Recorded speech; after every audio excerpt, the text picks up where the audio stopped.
सुप्रभात बच्चों। बच्चों, उम्मीद है आपको हिंदी का कार्य समझ आ रहा होगा और आप इसे अच्छे से कर भी रहे होंगे। बेटा, आज हम करेंगे आभार। आभार जो कविता है बच्चों, वो शिवमंगल सिंह सुमन द्वारा लिखित है। बेटा, आप जानते हैं उनके जन्म के बारे में। उनका जन्म 5 अगस्त 1916 को उत्तर प्रदेश के उन्नाव जिले में हुआ। बेटा, उनकी जो प्रारंभिक शिक्षा थी वो उन्नाव में हुई। ग्वालियर के विक्टोरिया कॉलेज से बीए और काशी हिंदू विश्वविद्यालय से एमए डीलिट की उपाधियां प्राप्त कर ग्वालियर, इंदौर और उज्जैन में भी उन्होंने अध्यापन कार्य किया। बच्चों, उनका कार्य क्षेत्र वैसे तो बहुत बड़ा था, लेकिन थोड़ा बहुत हम उनके बारे में जानेंगे। सुमन जी का कार्यकाल कार्य क्षेत्र अधिकांश शिक्षा जगत से संबंधित रहा। उन्होंने बेटा जितना भी कार्य किया वो शिक्षा से संबंधित था। उनका अध्यापन के अतिरिक्त विभिन्न महत्वपूर्ण संस्थाओं और प्रतिष्ठानों से जुड़कर उन्होंने हिंदी साहित्य में अपना योगदान दिया। ये एक प्रिय अध्यापक, कुशल प्रशासक, प्रखर चिंतक और विचारक भी थे। बेटा, इन्होंने अध्यापन कार्य में भी अपना बहुत सा समय लगाया। एक अध्यापक के रूप में भी इन्होंने कार्य किया था। अब बेटा, उनकी प्रमुख कृतियां जो काव्य के रूप में उन्होंने लिखी उसके बारे में जानेंगे। बच्चों, उन्होंने काव्य के रूप में सबसे पहले हिल्लोल, जीवन के गान, प्रलय सर्जन, विश्वास बढ़ता ही गया, पर आंखें नहीं भरी, विंध्य हिमालय, मिट्टी की बारात आदि प्रमुख हैं। गद्य रचनाओं में महादेवी की काव्य साधना और गीता काव्य उद्यम और विकास उल्लेखनीय है। एक नाटक की भी रचना की जिसका नाम था बेटा प्रकृति पुरुष कालिदास। बेटा, अब इन्हें इन्हें जो पुरस्कार और सम्मान मिले उनके बारे में जानेंगे। 1974 में काव्य मिट्टी की बारात को साहित्य अकादमी और 1993 में इसे भारत भारती पुरस्कार से भी इन्हें सम्मानित किया गया। किसको बेटा? शिव मंगल सिंह सुमन जी को। भारत सरकार ने 1974 में पद्मश्री और 1999 में पद्म भूषण सम्मान से इनको सम्मानित किया गया।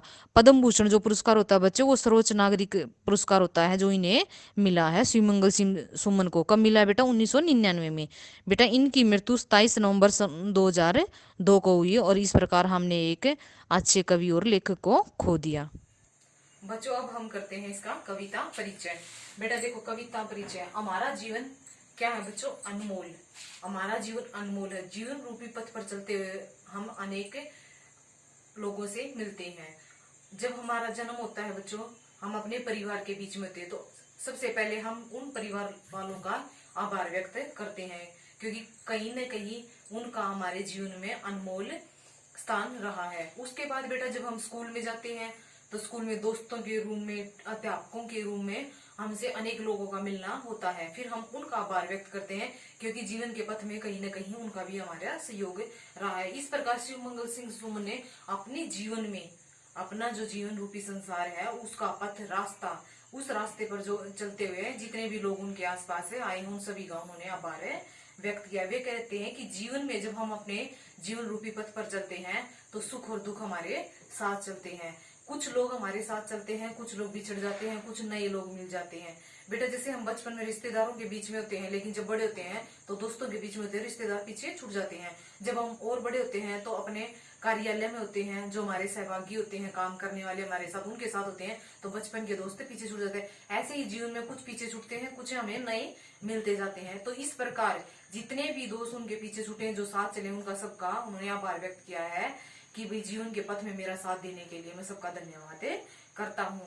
बेटा, इसी प्रकार उन्होंने कहा है कि जिन लोगों ने मुझे अशांति, मतलब जिन लोगों ने मेरा साथ नहीं दिया, मैं उनका भी आभार व्यक्त करता हूँ, क्योंकि जीवन के सहयोग में उन्हें सच्चा मार्ग दिखाने के लिए, जब हमें दुख होता है तभी हमें सुख का पता चलता है, तभी हमें सही गलत का पता चलता है। हमें ये पता चलता है कि ये इंसान हमारे लिए सही है या गलत है, उसकी बातों का पता चलता है। तो उन्होंने जिन्होंने उनको दुख पहुंचाया, उन्होंने उनका भी धन्यवाद किया है कि आपकी वजह से मुझे सही और गलत में अंतर का पता चला है। और जिन्होंने सुख दिया उनको भी उन्होंने दिल से आभार व्यक्त किया है कि आप लोगों की वजह से मुझे ये सब कुछ मिला है। वो कहते हैं कि जिस प्रकार जीवन रूपी रास्ते पर कई लोग हमें छोड़कर चले जाते हैं, रास्ता जो पथ है बच्चों, वो किसी का इंतजार नहीं करता है।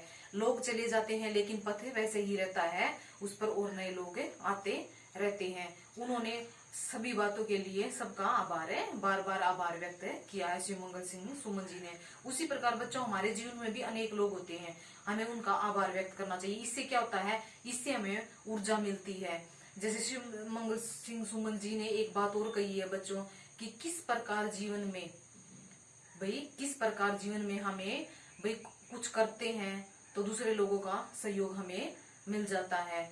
जब हम निराश हो जाते हैं, थक जाते हैं, तो कहीं ना कहीं अगर किसी कोई हमें दो मीठे अनमोल बोले हमारे कानों में बोल देता, तो एक एनर्जी सी उत्पन्न होती है हमारे जीवन पथ पर आगे बढ़ने के लिए। हम 100 बार भी अगर असफल हो जाएं, अगर एक इंसान हमें ये कह सकता है कि हम सफल हो सकते हैं, तो हम अपना प्रयास नहीं छोड़ते और संघर्ष मार्ग पर चलते हैं और सफल हो जाते हैं। वो कहता है कि अगर आप किसी को दो मीठे बोल सकते हो तो जीवन में जरूर बोलो। तो उसके लिए उन्होंने आभार व्यक्त किया जिन लोगों ने उन्होंने अपने मीठे बोल बोले हैं। अब करते हैं बेटा हम इसमें जो कुछ कठिन शब्द आए हैं, पहले इसका परिचय थोड़ा देख लेते हैं कि इस जीवन रूपी पथ पर चलते हुए हमारा मिलना बहुत से लोगों से बच्चों होता है।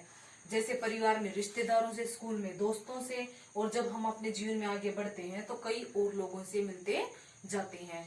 बेटा अब हम देखते हैं इसमें कुछ कठिन शब्द आए हैं उनके बारे में। जैसे पहला कठिन शब्द है बच्चों हमारा स्नेह। अब स्नेह मीन क्या होता है बच्चों? प्रेम। जिन लोगों ने शिव मंगल सिंह सुमन जी को प्रेम दिया था वो उनका आभार व्यक्त करते हैं। फिर आया बेटा प्रमाद। प्रमाद के रूप में बताया कि हमारा जीवन मस्ती से भरपूर होता है अगर हम उसे जीना चाहे तो। फिर अवलंबित। अवलंबित होता है बच्चों निर्भर।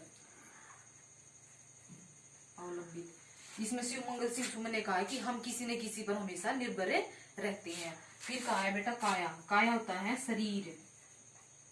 काया उन्होंने कहा है शरीर। जीवन पथ पर चलते हुए भी हमें एक शरीर के रूप में काम करते हैं। सफुर्ती होती है बेटा तरोताजगी। सफुर्ती होती है तरोताजगी, मतलब कोई दो मीठे अनमोल वचन बोलता तो हमारे शरीर में एक तरोताजगी उत्पन्न होती है, जिसके कारण हम अपने कठिन से कठिन मार्ग पर चलने के लिए दोबारा तैयार हो जाते हैं।